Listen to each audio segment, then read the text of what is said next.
We good? That means it's recording? Okay. Hey everybody, welcome back to your own computer or phone, I guess.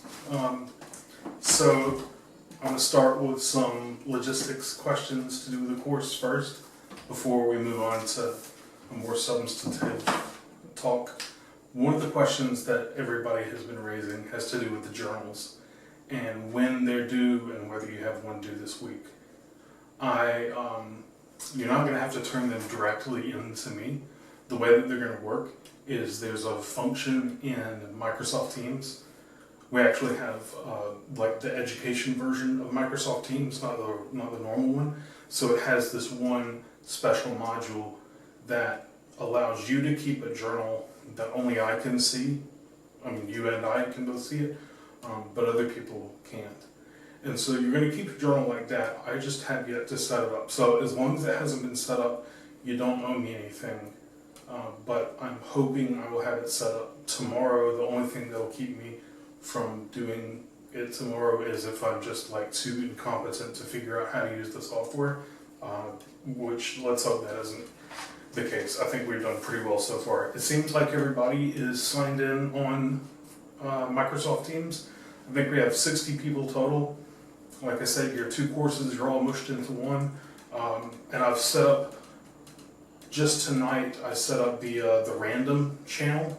So that's a channel where you can just do anything. I mean, if there's just questions you want to ask other people in the class, or vent about, you know, whatever your day, it's completely fair game in that channel. And I'm also taking suggestions if you think there should be other channels where we can discuss, you know, one particular issue or topic or whatever. Any suggestions about how we should set up the Microsoft Teams thing, I'm totally open to. So please just type that into the general channel and I'll see it. So the journals will be through the Microsoft Teams thing. I think it's actually a feature of the program Microsoft OneNote, which is like integrated into Teams. So if you're already using OneNote, that's how that'll work. I think it'll just give you a new notebook in your OneNote account. If you're not using OneNote, it's a really awesome program. I don't use it. I use a program called Evernote, which is really similar. It just works better for me. But between those two programs, I think everybody who works in academia or takes classes or just ever has to write or collect lots of thoughts or information, I think should be using one or the other of those applications. They're just super excellent and both free. So let's do the journals. Any other questions, post them in the question channel and I'll see them and answer them within a day. The second thing is where these videos are going to be posted. So this will again come to you in a link in your email and it'll be hosted on YouTube. But I'm planning on in the future having all of the videos hosted within Microsoft Teams. The only thing I'm not sure of is if there's a size limit to the video or to files that it'll let me upload. That's one thing that made it hard to upload the last video, is I kept running into limits in YouTube as to how long my video could be, and so I had to do things like verify my account and blah blah blah to let it allow me to post a video longer than like 15 minutes or something. So after this lecture, I think it's all going to be in Microsoft Teams, but for this one you'll just get an email, and if you need an email link to it every time, I could do that, but I'm hoping that everybody can just get onto the Microsoft Teams bus and that'll like solve the problems. There's a clicking sound in this fan and it is going to drive me crazy, but I'm not going to get up and fix it now. But if it drives you crazy, let me know. Okay, so on to the topic of the discussion today. What your reading was the first two chapters out of this, the prologue, I think, or the introduction, and chapter 1 in Being Mortal, where he starts on a pretty gloomy note. He talks about death as the main topic. Death, and particularly death in a hospital, which is a relatively new phenomenon. I mean, historically, most people have not died in hospitals, and now, at least in America, in the Western world, almost everybody does. There's this phenomenon of the medicalization of different aspects of human life. A lot of sociologists have noticed that. For instance, death has become a medical thing, where it used to just be a thing that happens at home. Birth has also become medicalized. Everybody used to just do birth at home with a midwife who knew how to guide a mother through the process. But now everybody, almost everybody, when they go into labor, they go to a hospital, and that's kind of an interesting choice. It seems like really natural to us because it's just the way we grow up and see everything done. But it's interesting because birth, having a child, going into labor are not illnesses. And a hospital is, at least on the surface of it, a place that treats illness. And I can't think of many other reasons you go to a hospital that aren't illnesses. Birth is sort of the one thing that happens in a hospital that's totally medicalized, and we don't think it means really that anything's wrong with you. If we think about it, we normally say that. But it sort of casts this, it gives labor and birthing children the sort of flavor of sickness or injury or illness. And certainly there is pain, and there can be injury to the body, and there's risk, and there's reasons why it happens in a hospital. But it wasn't always so, and it doesn't necessarily have to be so. And that's the sort of thing that this class is going to try to get you to think about and notice. Like, not to take it for granted that that's just what birth is, but to understand that we've sort of constructed or changed the nature of birthing a child coming into the world by situating it within a hospital. We should also notice that hospitals are a sort of invention of the modern world too. It's not always been this way. Even when we had things that sort of stood in for hospitals before, like sanatoriums or whatever, they were very different from what we see now in the modern hospital. I actually got not the privilege or the good luck, but the misfortune to have to stay in a hospital for several days recently. About 3 months ago, I was hospitalized for a few days, not due to COVID, though this was at the full swing moment when COVID had come to Charleston and they had just begun shutting everything down. It was just a day or two after my local Starbucks quit taking customers that I got hospitalized. And it wasn't life-threatening, we don't think, but it was the sort of thing. I had an infection of an infected salivary gland that sort of started spreading towards my brain and freaked me out, freaked my doctors out, and so they stuck me in the hospital for 4 days. And I hadn't been hospitalized in a really long time, since I had my tonsils out when I was a kid or something. So this was a new experience for me as an adult, and I'm not sure if I knew I was going to be teaching this class at that point, but as a medical ethicist, it was an interesting learning experience. Not at all a pleasant one, but there were a lot of things that I noticed that I hadn't and wouldn't have noticed if I had never been hospitalized before. And I'm sure some of you have been hospitalized for a long time, but a lot of you haven't. So as a lead up to what he's saying, some of the observations that I had in the hospital, so my situation was that since COVID was in full swing, I had no visitors. It was an absolute zero visitor policy. Like when my girlfriend dropped me off at the ER, I didn't know that I would be hospitalized that night. And after she dropped me off and I went back to see the doctor, I couldn't see anybody else but my medical care team.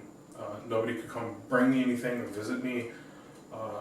So it was like just being cut off from the world. For 4 days I had to stay in one room, and not being particularly sick. I got up and did stretches every hour or two, and eventually got my girlfriend to bring me my laptop. She dropped it off at the front desk with some Oreos and other little nice things from the outside world, and they brought it back to me. But even with all of the entertainment that the internet offered me, I got to watch. I got to watch all of Tiger King while I was in the hospital, which was incredible, bizarre. But even with all of those niceties of being able to go online and watch Netflix, and I had my phone and I could play games on that if I wanted to, and I could read books on my phone or my iPad. Even with all that, it was a completely different sort of life inside the hospital. Even though I could still order food from Uber Eats, but life was totally different, and it made me realize. I knew it would be different, but it made me realize what some of those differences are. For instance, when you're sick and when you're hospitalized, there's this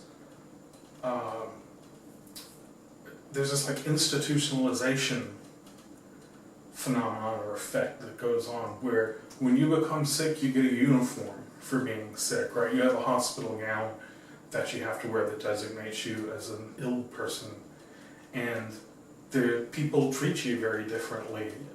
The nurses interact with you in this sort of, nice, polite, but in this pitiful sort of way, because you're a patient. Something's wrong with you. When really I was just there to be watched, and my individual case didn't seem to matter though, and didn't change anything in how they treated me. I heard the way they talked to me, and I heard the way they talked to the woman in the room across from me, and it was the same sort of interaction, and I was there mostly perfectly healthy, just with something that was painful that needed to have an eye kept on it while the antibiotics were working, and that woman died. She was in her 50s, and I think she died of COVID. And they talk to you the same. They treat you the same. You get the same uniform for being sick. And your world is likewise shrunk to just one little room. So all of this experience of the hospital is something that we need to not take for granted and not act like it's just a natural, normal, unquestionable aspect of reality. It's actually something that we've created and that's changed over time, that's still developing, and that could be very different. There's no rules out there, rules of reality stating how hospitals should be or how the sick should be maintained or treated, what the building should be like or whatever. Everything is up for questioning. So we want to question some of those things. So let's start with some of the content of the book. In there, so if you haven't read the chapters of the book, none of this is going to make sense. So go back and read those. They're super quick, super easy reads, and you'll enjoy them. But I'm not just going to summarize it. We're going to talk beyond it. So there's a Mr. What was his name? Lazaroff that Atul Gawande mentions as a patient, one of his very first patients, who was dying, and he had the choice between going home or staying in the hospital, basically, and he would get to live a longer life here in the hospital because they could treat him, but it wouldn't cure him, or he could go home and just die sooner around his family. And the care team had the job of sitting down with him and having the conversation about which choice he would make.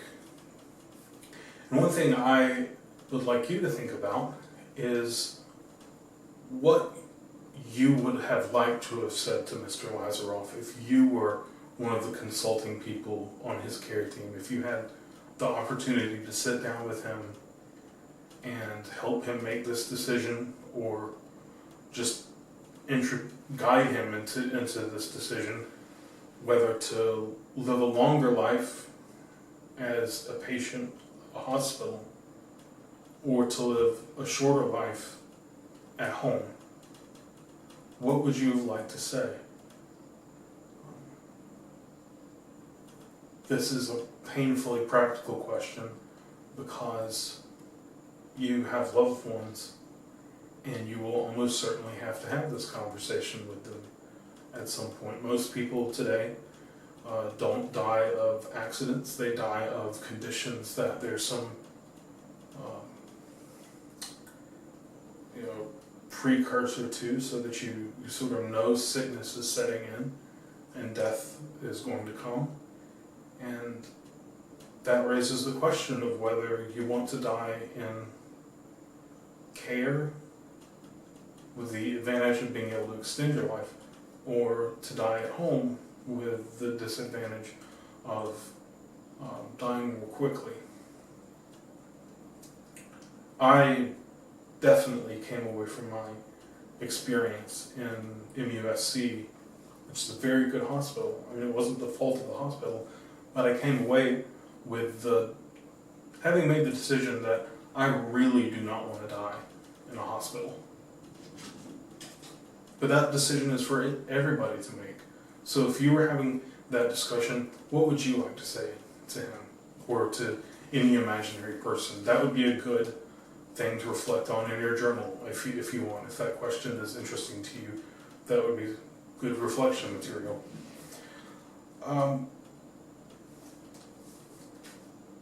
There's a bizarre, or it seems bizarre, other direction we could go with this conversation though. And that is to question whether death is something that we should take for granted as a part of the human condition. I mean, Atul Gawande certainly says, look, everybody is going to die one day. Everybody is mortal. You are born, you age, you eventually become frail and die. That's just the way life is. But there are some people who make a different argument. They say that no, death is not a natural part of life. Death is more like a disease that needs to be cured.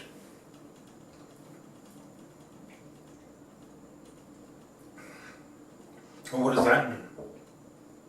Death is a disease that needs to be cured.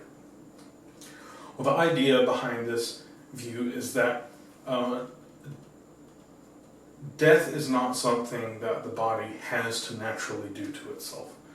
There's at least a handful of organisms on the planet that we know don't just naturally die of old age. There's a kind of jellyfish that can revert back to its infantile state after it's aged a while and then go back and grow up again. It would be like if you could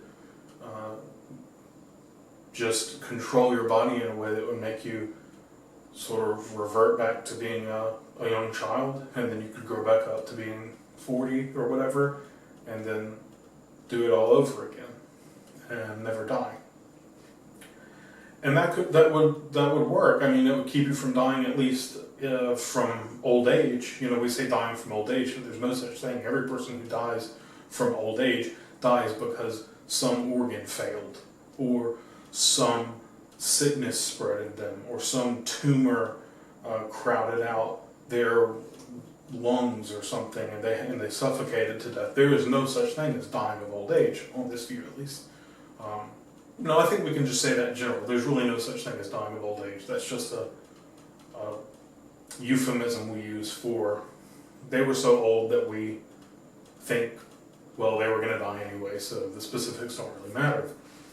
But I don't know that it has to be that way. And there's a small contingency of people really smart people working in the medical fields and in the medical technology field who think that it's not true that we need to just age and die.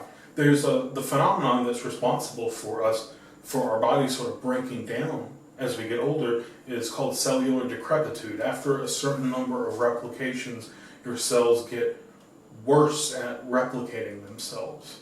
There's some limit to how many times they can replicate themselves. It's sort of like if you make a copy of a photo and then make a copy of the copy and then make a copy of that copy, it slowly degrades the quality. And cells sort of do the same thing. Every time they replicate, they get closer and closer to the point where they just can't reliably do it anymore. But it's almost like it's almost as if you looked at the code of our cells, you would see that that is built in as that's like programmed into our cells. And our cells don't have to be programmed that way. It's conceivable to have cells that just do a really fine job of replicating themselves over and over and over forever, ad infinitum. And so your kidneys wouldn't slowly get worse over time if you had cells like this. So your brain wouldn't degenerate if you had cells like this, we suppose. So it's not so much that death is the disease, but then aging and just getting, your body just getting shittier over time is the thing that some people think is a disease that needs to be cured, a condition that needs to be cured. And we all happen to have it, but we haven't questioned whether it's something that we should be okay with or something that we shouldn't eliminate. I would be interested in hearing what you have to think about that. Is death something that you would get rid of if you could, or at least aging? This wouldn't mean that you're immortal. You could still be killed, and you could still choose to end your own life if you got to a point that you wanted to. But would life be better if we could sort of pull that aging mechanism out of our bodies and allow us to sort of be perpetually healthy adults until something else killed us? Or is it better to have a life that has this sort of arc to it, where you know one day you will die simply because your body has like a timer built into it, and that timer is constantly ticking towards the point where the body will just sort of self-destruct or fall apart? That would also be a good journaling topic. It's hard to do this because normally there's a lot of discussion going on when I'm teaching like this, but this makes it impossible. So I don't know. I guess I do want you to use the journal as the way of responding and articulating your own ideas. A note on that: it's really important that you write or at least say your ideas out loud, because your thoughts aren't fully formed and organized until you speak them or write them or articulate them in some way.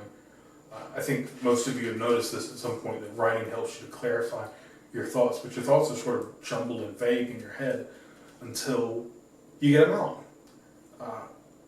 I have developed since childhood the habit of talking to myself a lot, like every day.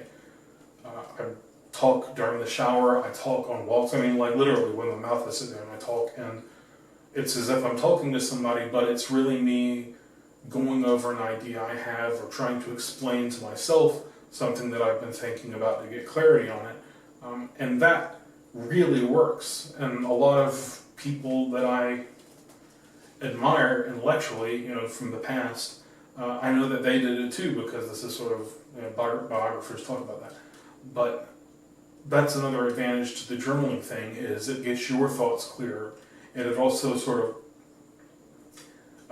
inscribes them in your mind for the long term. If you write something out or you speak it, it has a much better chance of sticking in your mind over time. So please do journal in response to these, but you don't have to journal in response to any particular question unless I say I really want you to think about this. So is death a disease? That was one of the questions that we wanted to raise today.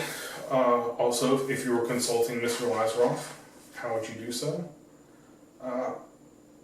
Another point that he moves on to, I think in the second chapter, or really the first chapter after the introduction, is our attitudes towards the elderly.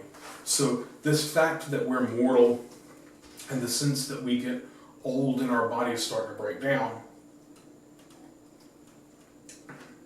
that fact creates a class of people, the elderly, the people who are in the process of their bodies breaking down, becoming weaker. That class would go away if you could find some way to keep us from, to keep cellular decrepitude from happening. But while we still have that problem, we have this class of people called the elderly. And every society has to figure out some position or attitude towards the elderly and how we should treat them or what we owe them, or how they should be handled. Some societies have taken a fairly brutal attitude toward them, that the elderly are a drain on the rest of the society because they can't what's the term, pull their own weight or provide for themselves. And so the best thing to do when you get to that point is just to end your own life. I'm not sure if the societies that did practice this some were as like hardcore about it as we think, like the Norse and some ancient Japanese cultures, I think. But we know that some societies really did have this attitude.